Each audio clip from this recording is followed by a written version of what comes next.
सबसे पहले आपको होली की ढेरों शुभकामनाएं। आप देख रहे हैं एपेक्स न्यूज इंडिया। पूरी दुनिया होली के रंग में सराबोर हो रही है। आप भी अपने परिवार के साथ होली मनाने में मशगूल होंगे। दरअसल हिंदू पर्व में होली का अपना अलग महत्व है। इस दिन सारे गिले शिकवे भुलाकर अपनों को गले लगाने का दिन होता है।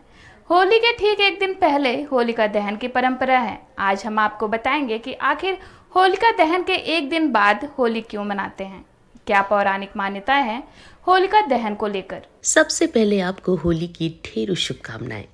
आप देख रहे हैं एपेक्स न्यूज इंडिया। पूरी दुनिया होली के रंग में सराबोर हो रही है। आप भी अपने परिवार के साथ होली मनाने में मशगूल होंगे। दरअसल हिंदू पर्व में होली का अपना महत्व है। ये दिन सारे गिले शिकवे भूलकर अपनों को गले लगाने के दिन होते हैं।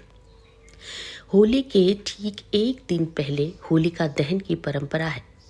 आज हम आपको बताएंगे कि आखिर होलिका दहन के एक दिन बाद होली क्यों मनाते हैं।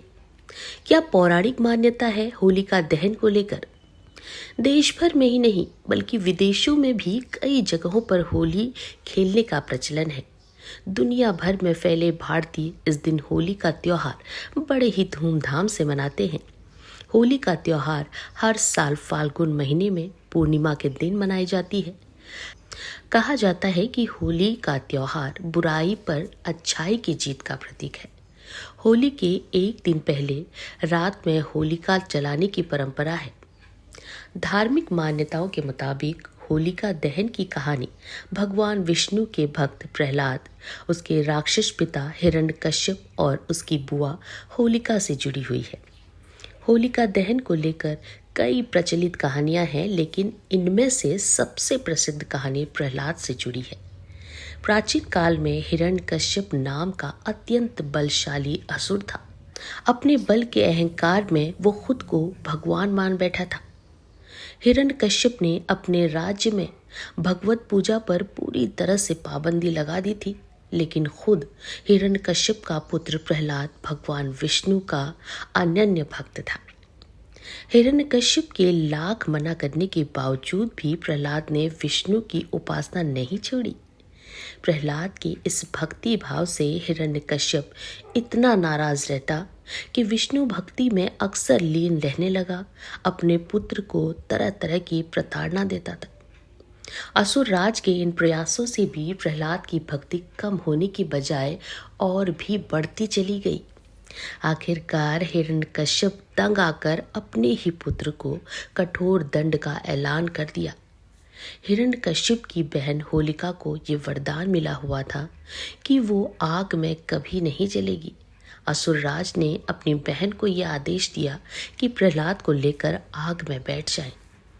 होलिका की पूरी रक्षा के लिए हिरण्यकश्यप ने विशेष वस्त्र भी प्रदान किए, लेकिन विष्णु भक्ति का ऐसा प्रताप रहा कि आग में बैठते ही हिरण्यकश्यप की बहन के शरीर का एक विशेष वस्त्र ओढ़कर प्रहलाद को ढक लिया और हिरण्यकश्यप की बहन होलिका जलकर भस्म हो गई। लेकिन विष्णु जाप करने वाले प्रहलाद का बाल भी बांका नहीं हुआ। विष्णु भक्त प्रहलाद को याद करने के लिए हर साल होली के एक दिन पहले होलिका दहन की परंपरा का निर्वहन किया जाता है। इसे अधर्म पर धर्म की, नास्तिक पर अनास्तिक की जीत के रूप में देखा गया है। होलिका को बैर और उत्पीड़न का प्रतीक माना जाता है, जबकि प्रहलाद को आनंद का। वैर या उत्पीड़न के खात्मा और आनंद के बरकरार रहने की खुशी में भी होलिका की सुबह रंगोत्सव का त्योहार होता है।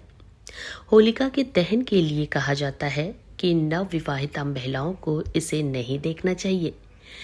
ये नवविवाहितों के लिए शुभ नहीं माना जाता है। तो ये था होलिका दहन पर हमारी खास पेशकश। उम्मीद है आपको ये पसंद आया होगा। एक बार फिर आप सभी को होली की ढेरों शुभकामनाएं। अब मुझे दीजिए इजाजत और आप देखते रहिए एपेक्स न्यूज इंडिया, सिर्फ सच के साथ।